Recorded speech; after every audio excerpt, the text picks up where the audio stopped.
My mama once said, if I knew I was going to live this long, I would have taken better care of myself. Today, in reflection, I would say, since we don't know how long we actually have, let's take good care anyway.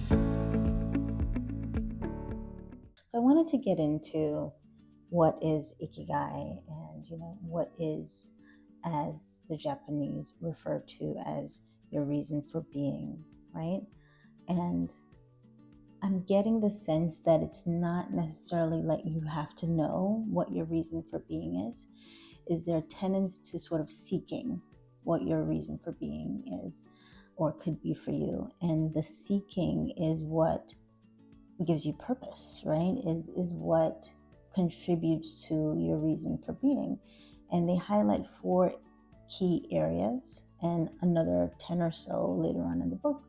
But the first 4 key areas are what you love, what the world needs from you, what you can be paid for, and what you are good at. And so let's consider one of the first ones, which is what you love, what is your passion, what brings joy to your day. And I can start. I don't know that for me it's any big thing, and I don't know if it's for you any big thing either. It could be different things on different days.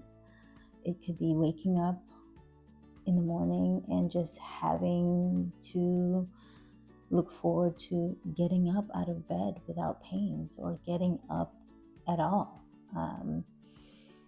It could be looking forward to a nice cup of coffee or a nice cup of tea, or just looking forward to waking up next to the person you love the most.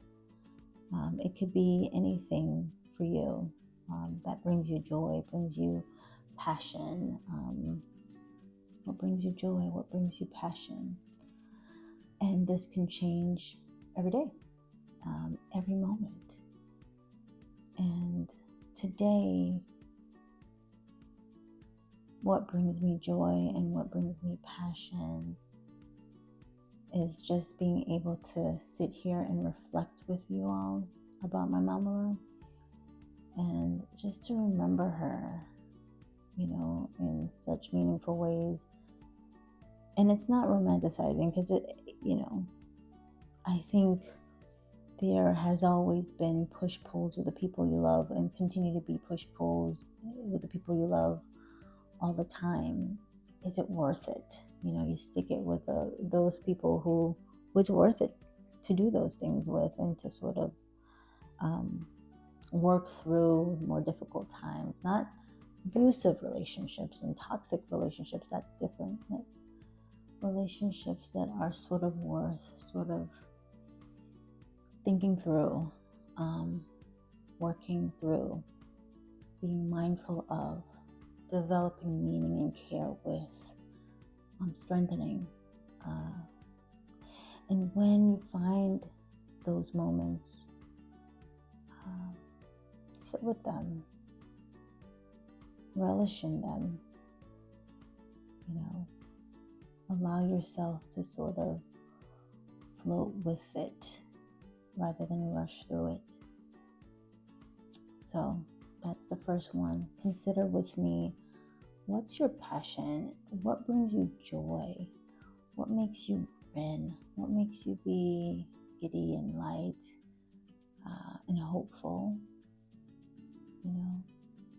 What charges you up? What makes you so excited that sometimes you can't even sleep at night? You want to do it so badly. You want to be it so badly. Talk to me in the comments. Let me know that first concept of Ikigai, finding your Ikigai, locating your Ikigai, what you love, what brings you joy, what's your passion. Tell me about it.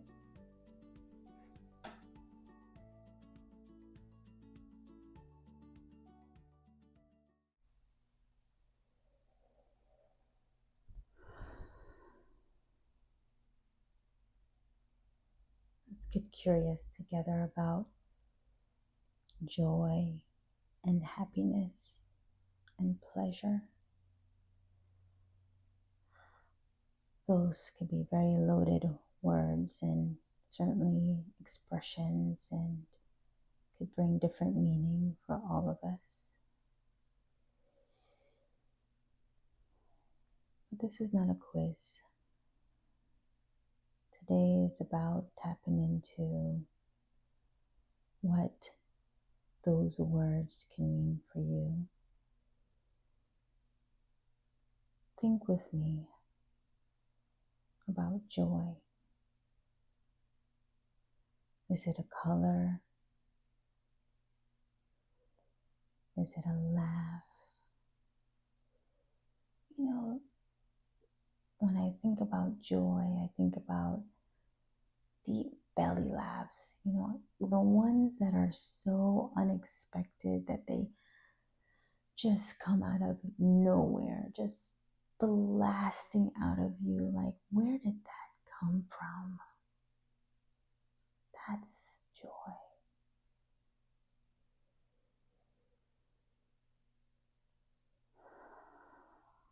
Wow. You think, was that in me? That just came barreling out of my gut, out of some deep crevice. Ah, my, how wonderful that could feel. Can I have it again? Joy.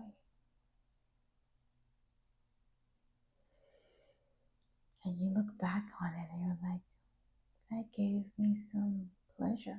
That actually felt kind of good to release in that way. And it was in me.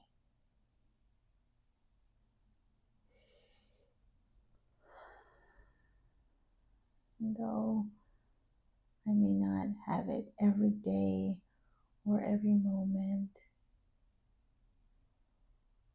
I know it's there. I know it's there. It's deep within me, and it's accessible. How wonderful is that?